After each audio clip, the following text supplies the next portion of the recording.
क्या कहेंगे? राहुल गांधी कल रैली में कह रहे थे वोट चोर गद्दी छोड़, और मोदी अमित शाह और बीजेपी को हम आरएसएस को हम भारत से हटा के रहेंगे। कैसे निकाल देंगे भाई साहब?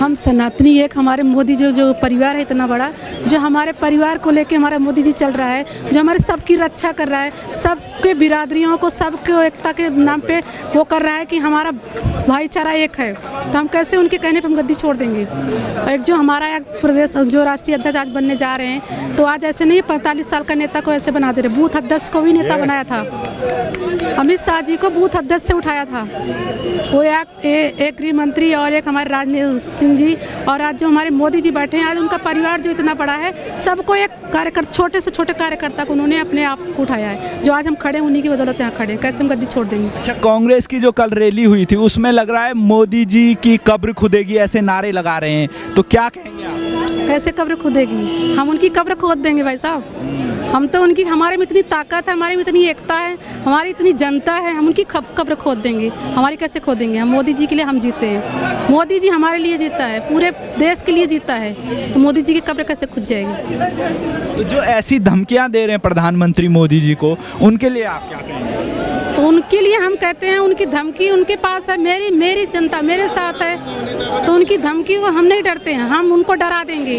हम बंगाल चाहे बिहार चाहे यूपी चाहे और क्या बोलते हैं दिल्ली से लेके हम महाराष्ट्र बिहार में भी हम थे, वहाँ पे हम एक बिहारी हैं, सब पे भारी हैं। और आपके उधर से तो अब अध्यक्ष भी जो नए कार्यकारी अध्यक्ष है वो भी बिहार से आ रहे हैं, नितिन नवीन जी। नितिन नवीन को कितनी खुशी है आप? बहुत खुशी है। हम एक पूर्वांचली हैं, जो कि हमारे मोदी जी ने एक पूर्वांचली को खड़ा करके अध्यक्ष बनाया, 45 साल का युवा को 5 बार विधायक रहे हैं, और कुछ तो देखा उनमें, एक कार्यकर्ता को, छोटे छोटे कार्यकर्ता को उन्होंने उठाया है। उनके फादर भी 7 बार विधायक रह चुके हैं, तो कुछ तो देखा होगा मोदी जी ने। और जो विपक्ष की पार्टियां हैं उनमें देखा होगा मोदी जी कहते हैं उनमें नामदार लोग हैं, ज़्यादातर जो अध्यक्ष हैं या जो पार्टी विशेष से हैं, जैसे सोनिया गांधी होगी, राहुल गांधी, इन्हीं के बीच है। लेकिन बीजेपी में जो अध्यक्ष है वो कामदार बनते हैं, जो ज़मीनी रूप से जुड़े होते हैं, जो गरीब परिवार से हो। क्या कहेंगे आप प्रधानमंत्री जी के इस फैसले? अब हमारा जो प्रधानमंत्री का फैसला है, जो कि अब उनको सर्वे होने जा रहा है, जो कि हमारे घर घर का सर्वे हो, किसके पास घर है, किसके पास ज़मीन है, किसके पास गाड़ी है, किसके पास वोट है, किसके पास राशन है, सबकी हमारी सर्वे होने जा रहा है, जो कि हमारे मोदी जी सबके रक्षा करने जा रहे हैं, कि सबके लिए वो सोच रहे हैं कि जन जन तक हम पहुंचाएंगे और सबको हम सुरक्षा, सबको हम जन जन तक सब व्यवस्था करके देंगे। तो हमारे मोदी जी में ताकत है कि हमारे गरीबों को लेके वो चल रहे हैं, हमारे बड़ों को लेके नहीं चल रहे हैं, गरीबों से उठा रहे हैं। बूथ अध्यक्ष से लेके हमारे जमीन झुग्गी झोपड़ी में कौन रह रहा है उनका भी सर्वे होने जा रहा है। अब इस पर क्या कहेंगे भाई साहब? जो बीजेपी का नया अध्यक्ष नितिन नवीन जी, जिनकी आयु अभी 45 साल है, युवा हैं लगभग, तो उनके स्वागत में आप लोग यहाँ हैं, क्या कहेंगे प्रधानमंत्री मोदी? पहले तो सभी को जय श्री राम। आपने कहा नया युग, नया मोड़, तो सर नया नवीन है। 45 साल कोई एज बहुत ज़्यादा छोटी भी नहीं होती, बहुत बड़ी भी नहीं होती, और एक नई पहचान है, एक अच्छी चीज़ की शुरुआत हुई है कि एक नए युग की पीढ़ी को एक मौका मिल रहा है, इतने बड़े पद की जिम्मेदारी मिल रही है। इसी के लिए हम पहले तो मोदी जी को बहुत बहुत धन्यवाद करते हैं। और जो आपका जो देश की तरक्की होती है वो आपका युवा पीढ़ी होती है। आप युवा पीढ़ी को सबसे मेन मुख्य मानते हो हर इलेक्शन के लिए, हर उसके लिए, तो आपने युवा पीढ़ी को एक ऐसा मौका दिया है, एक नए नवीन इंसान को, उनके खुद के नाम में भी नवीन है, तो ये कहा है कि ये तो बिल्कुल सिद्ध कर दिया कि ये एक जड़ है। पेड़ में भी एक बच्चा जब होता है तो एक पेड़ के पौधे की जो रूट होती है वो सबसे मजबूत होती है पेड़ की शाखा को बड़ा करने के लिए, तो आप रूट को एक मजबूती दे रहे हो, और उसी तरीके से शाखाएं बढ़ेंगी और फैलेंगी, और आगे 100 साल 200 साल 300 साल ऐसे ही पार्टी काम करती रहेगी। आपने देखा होगा विपक्ष की पार्टियों में तमाम तरीके से जो अध्यक्ष हैं वो परिवार के इर्द गिर्द रहता है, लेकिन बीजेपी में अध्यक्ष कौन कब बनेगा इसका जनता के, गरीब आम जनता के रूप में वो चुनते हैं, तो क्या कहेंगे? सर फैमिलीवाद नहीं है ना कि मोदी जी वो ढूंढ के लेकर आते हैं, वो हीरा ढूंढते हैं जो कोई किसी का भाई नहीं है, किसी का बंधु नहीं है, उसने जड़ के साथ, जमीन के साथ जिसने काम किया है उसे लेकर आते हैं। तो सर यही पार्टी की एक सबसे मुख्य पहचान है कि हमें भी नहीं पता होगा कि कल कौन था, जिसने काम किया है ना सर, उसे ही आगे मौका मिलता है, तो ये तो हमारी पार्टी की सबसे बड़ी गरिमा है। राहुल गांधी की जो रैली थी रामलीला मैदान में कल, वहाँ पे नारे लगते हैं वोट चोर गद्दी छोड़, और बीजेपी आरएसएस अमित शाह को मोदी जी को भारत से हटा के। सर आज उनकी सरकार नहीं है ना, तो वोट चोर गद्दी चोर पहले वो भी तो थे, तो क्या वो भी वोट चोर थे, गद्दी चोर थे? सर वही वाली बात है कि उन्हें कुछ नहीं मिलता तो वो ये बोलते हैं।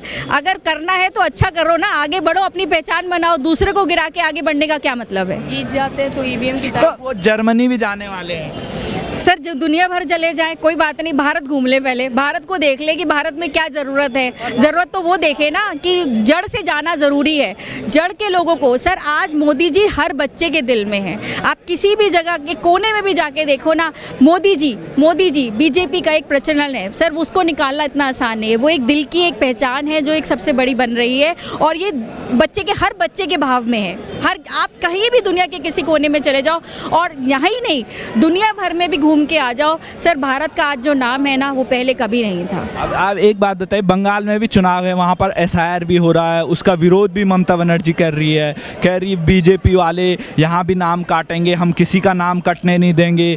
तो ममता बनर्जी इतनी डरी क्यों है? सर इसीलिए क्योंकि हम 6-7 राज्यों में जीत कर आए हैं, तो उन्हें भी लगता है कि आज हमारी भी गद्दी जाएगी। सर इसी का डर है और कुछ नहीं है, लेकिन जो काम हो रहा है वो बहुत अच्छा हो रहा है। एसआईआर किया जा रहा है, उसमें तमाम प्रकार से घुसपैठिए आ रहे हैं नज़र की, घुसपैठियों ने आधार बना रखा है, अपना वोटर आईडी बना रखी है, लेकिन ममता बनर्जी इस नाम को हटने नहीं देना चाहती है। क्या कहना? सर देखिए 2002 में एसआईआर बना था, एसआईआर का जो डेटा था वो 2002 था, 2025 आ गया है। ये बहुत अच्छी सोच है इलेक्शन कमीशन की, हम उसकी बिल्कुल सराहना करते हैं कि वो 2002 के बाद जितने भी नए आए हैं उनकी एक जड़ से पहचान होनी चाहिए। इस चीज़ के लिए अगर वो ऑब्जेक्शन उठा रही है तो गलत है, क्योंकि जो नेता आए वो जड़ से आए, ज़मीन से आए, सही इंसान चुनकर आए, और हर राज्य में एक सही इंसान चुने।